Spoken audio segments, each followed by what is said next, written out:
Welcome to the Books and Martinis Podcast. I'm Priya. And I'm Mercy. And this is your go-to book podcast, where we lift, empower, and spotlight authors. Grab your martini and follow along. And don't forget to like, follow, and subscribe.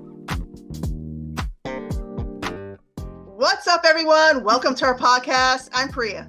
And I'm Mercy. Welcome, everybody, and welcome especially Catherine. Thank you for being here with Catherine. us today. Cheers to Thank Catherine. You for joining us. You guys. Happy to be here. Salute to a great interview. Yes. We're so excited you're here. I can't tell you enough how excited I am about this beautiful book. Thank you. Yes. Oh, thank you My so much. Goodness. Catherine Newman. Go ahead. I was going to say, I'm going to let Priya talk a little bit about who Catherine Newman is, but then I'm going to jump right in because this book was completely different from what I was expecting, and it was great either way. No spoilers, though. We got to make sure our listeners and our watchers get it. Okay, I'm not going to spoil anything. It's just so awesome. Okay, not too much better. Thank you. Yeah, so Catherine Newman is the author of the book Sandwich, and let me read her bio for you guys.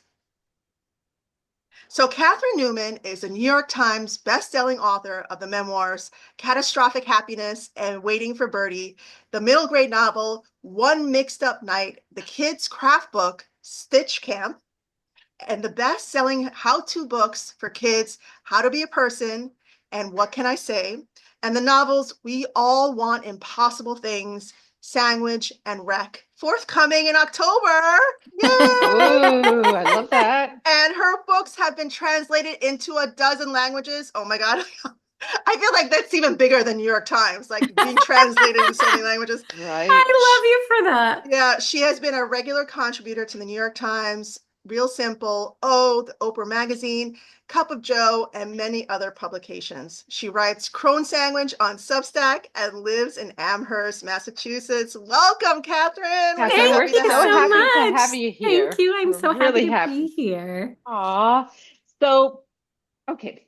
To those of you that have not read, to those of you that have read this beautiful book, wasn't it amazing? Yes. And if you haven't read it, when I went, and so this is just a little information. When I went, I think I was at Barnes and Noble when I bought it. And I was asking one of the gentlemen that was working there, can you recommend a book for book club? And he said, well, this book has a lot of traction. I think if it's all ladies and they're about your age, they're going to love it. That's what he told me. I'm like, well, okay, but what if they're not my age? Are they still going to enjoy it? But I didn't ask him. I just thought. So I asked him, so what's the book about? Do you know? And he goes, I think it's a lady and she's sandwiched between young people, her children, and her parents. And I thought, all right, well, I'm there. I've been there for a while. So I read it. And I thought, okay. So I don't know what I expected, but this was so much more than I expected. It was Absolutely. So much deeper. And it had just so much content and how you portrayed the relationships with everybody, including your own relationship with yourself as a woman, and as a woman, the experiences as a mother, as a wife, as a daughter was just everything. And you took me back to so many memories. But before I go on, which I already did, tell us a little bit about yourself, Catherine. Tell us about you. About me? Well, I'm a writer, but I wasn't always a writer. I got a PhD, which was a very long detour. And along the way, I was writing for money for a friend of mine who was editing magazine, and that just turned into a career for me. I'm new to fiction relatively. I wrote my first novel during the pandemic. And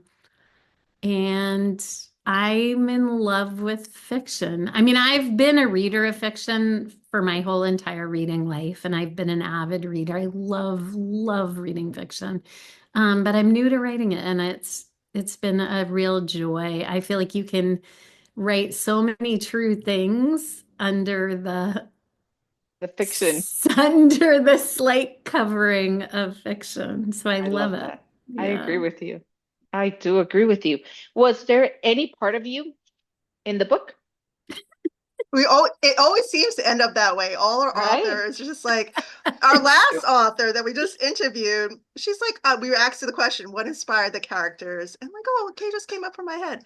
But really, at the There was core of so it, much. it was her. Yeah. It was So much her. of her. Yeah, Yeah. this is I think the term I've heard is autofiction, where it's pretty much a lot of stuff lifted somewhat directly from life and then fictionalized to some extent. So Rocky, the main character, is a person I identify with a huge amount, I'll say. Catherine, can I tell you my oldest daughter's name is Raquel because we're Oh, Hispanic. So really? instead of Rachel, we called her Raquel.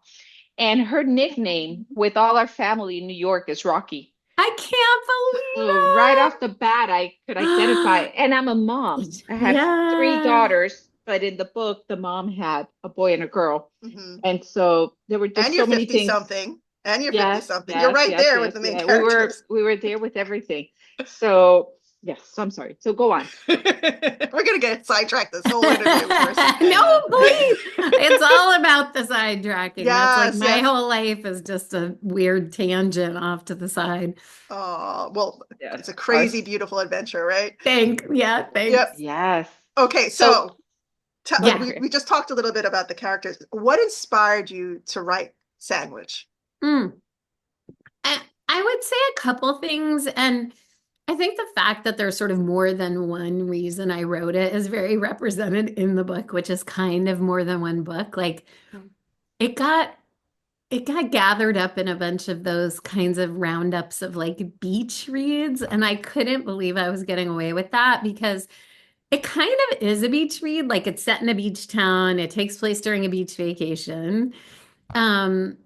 But then it has this like kind of dark heart in some ways. There's a lot of secrecy in it. And a lot of like women's reproductive life. So all of those things I was interested in. I was interested in the place I am in life, which is young adult children, aging parents, me in the middle, sandwiched, just like you were saying, Mercy.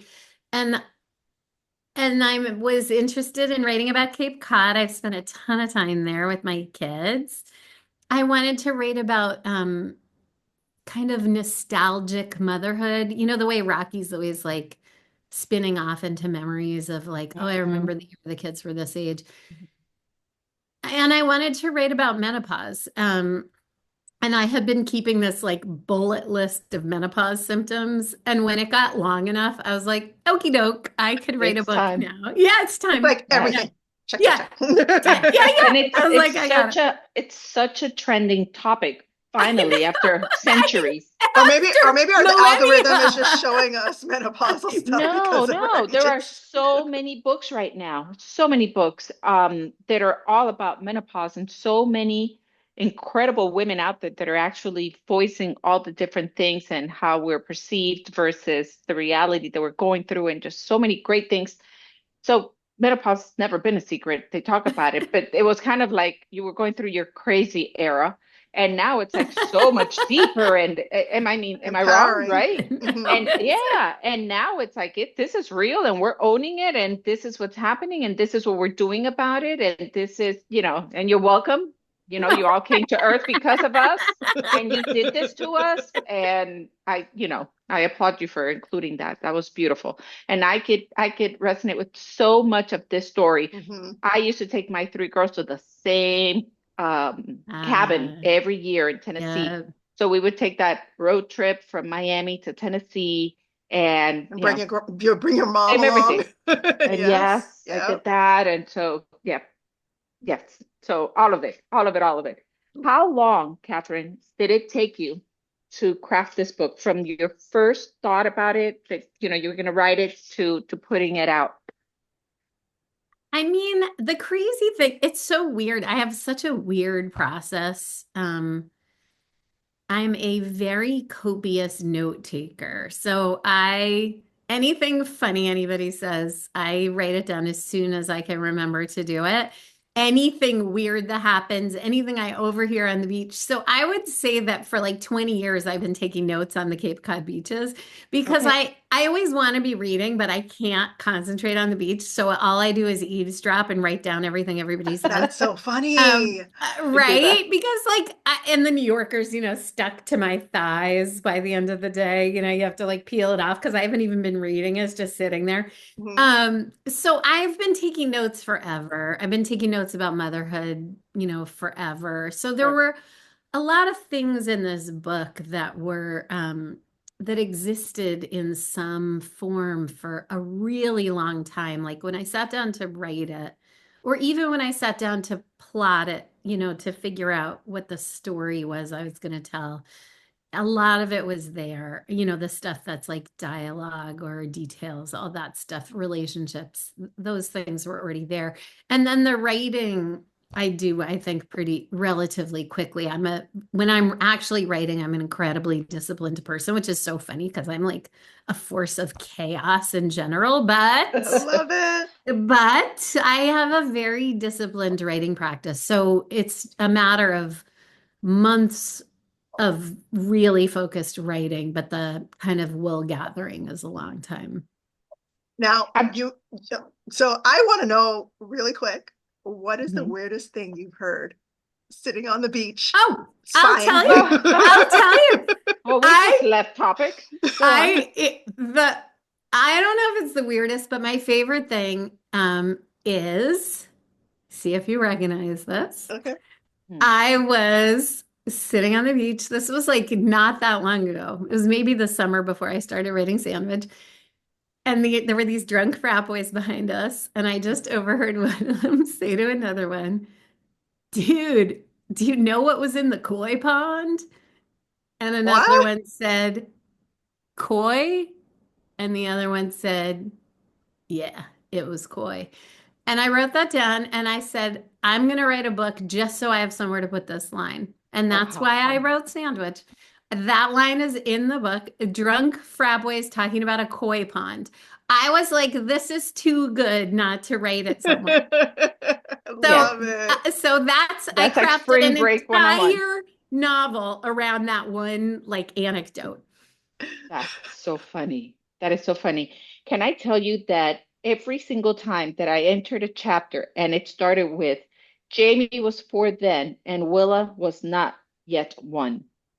Every Mm. time you put those ages, the way that you put them and how you started that chapter, it just got me. I loved it because it I'm was so your glad. timeline just flowed, but the words that you used to describe every timeline was just so beautifully crafted. I thought it was Instead so of just simple. jumping around like some authors jump around, which is not bad, but yours just like flowed. It just flowed. It was Thank beautiful. you. Thank you so much. What would you say was your most rewarding part, or what was your most rewarding moment when you were writing the book? Gosh. I mean, this isn't when I was writing it, but my first reader of this book was my daughter Birdie, who's the character Willa's age, not coincidentally. And she's the person I kind of write for. She's like an incredible reader and just this incredibly funny person, really compassionate, just like a absolute moonbeam. I'm like so crazy in love with her, and she's such a great reader. So I gave her the book to read with some amount of trepidation. It's very revealing, and there's a character modeled very closely on her, and she loved it. Oh, She laughed and cried and said it was the best thing I'd ever written. And I Aw. was like, that was everything. it was everything. Like she's the person in my head when I'm writing, she's like when people say, do you have an imaginary audience? In some ways it's moms like me, like us. And in some Right. ways it's just her, Oh, Oh, I I love love that. that. Jinx. I love that. I have 3 daughters myself, and my oldest one is an avid reader, always has been. She's a teacher. now, but she's read her whole life. And when I finished my book, she was the first one that Ah, actually read it. see, And it was really a memoir that I turned into a I novel. I understand these things. And there were things in there that she wasn't aware of.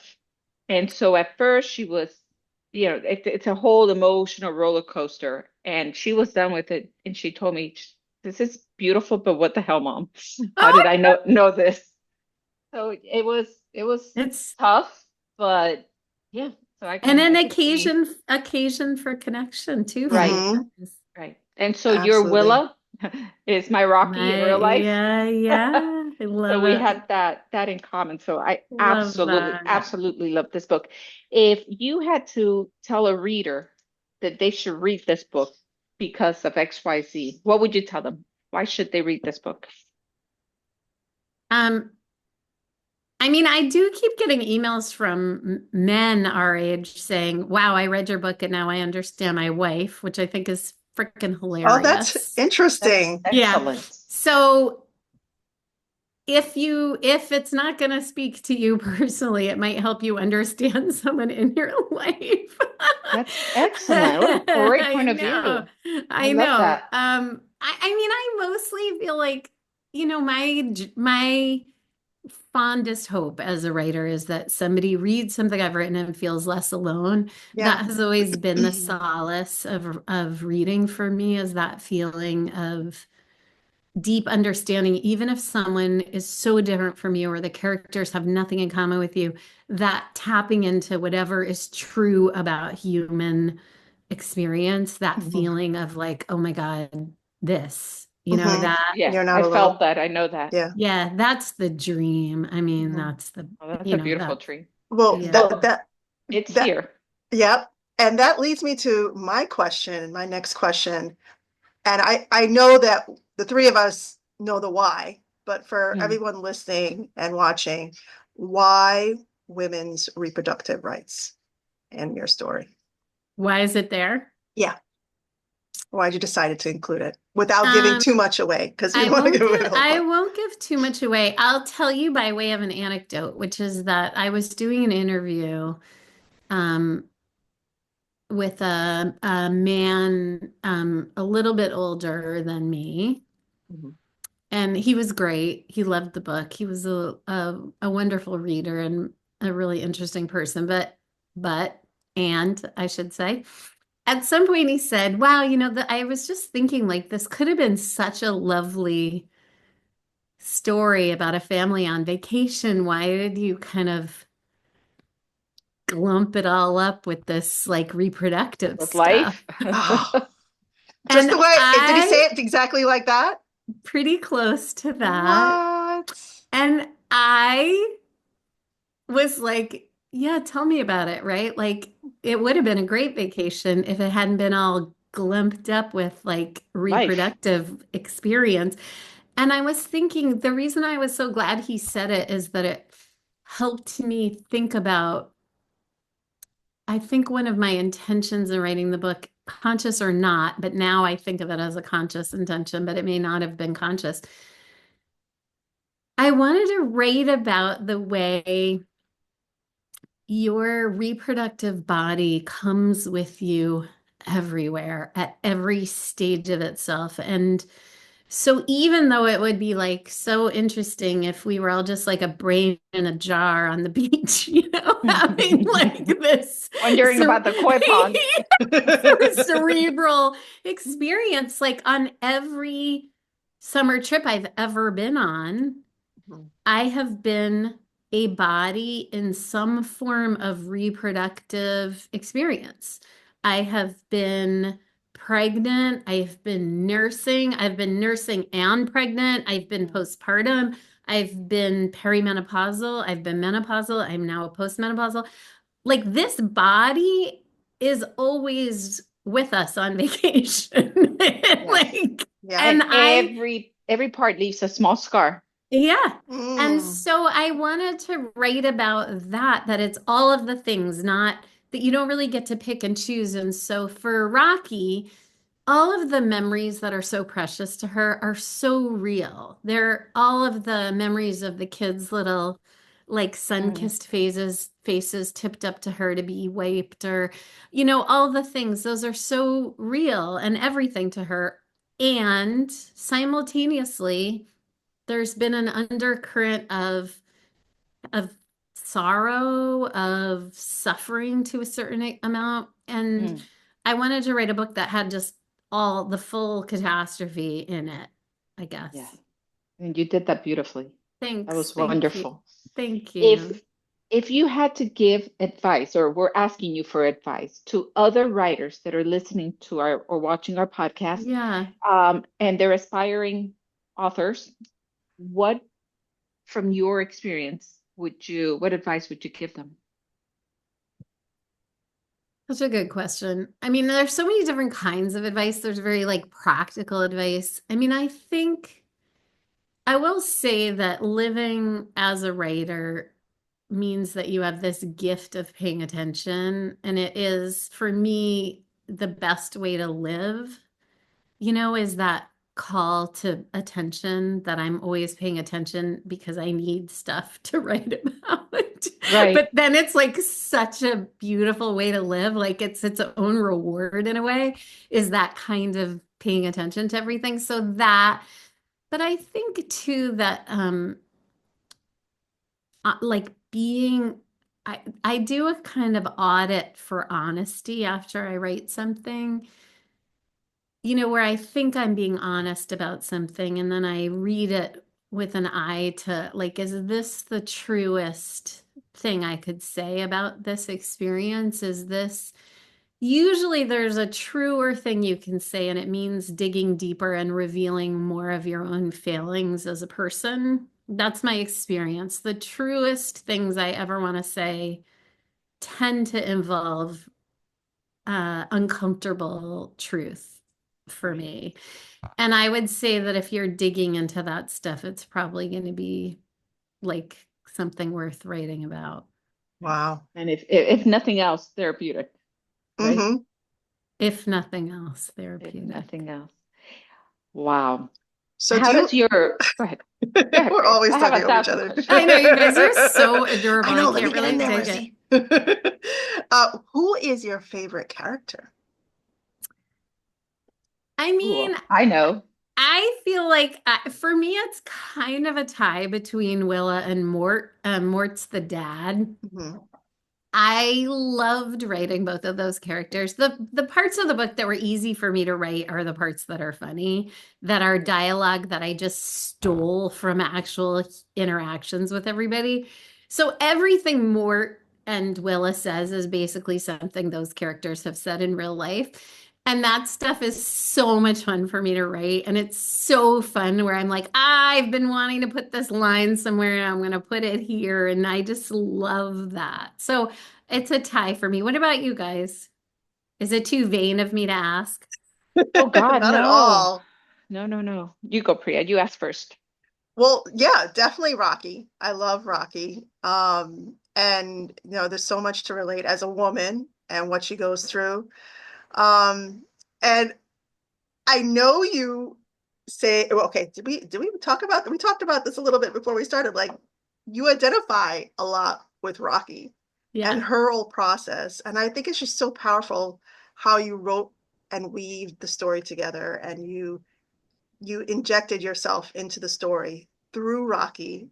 I thought it was so masterful that you did that. Thank you, Yes. Priya. I personally loved Rocky because I could see through her eyes. I could feel what she was feeling every step of the way, as a mom, as premenopausal, menopausal, postmenopausal, all of it. I've been there. I've done all of it. All of it. I've done it all. So I could identify. I've been at the beach with the sandy toes, and I've been there with a toddler, with an infant and pregnant. And even the cover, like on the cover, when you see like all the towels. All the towels, I was like, and everything I've else. been there. Yes. Who's gonna wash those? Right? You just left them there. Yep. So I lived it. I loved it all, but I have to say my favorite character was the husband.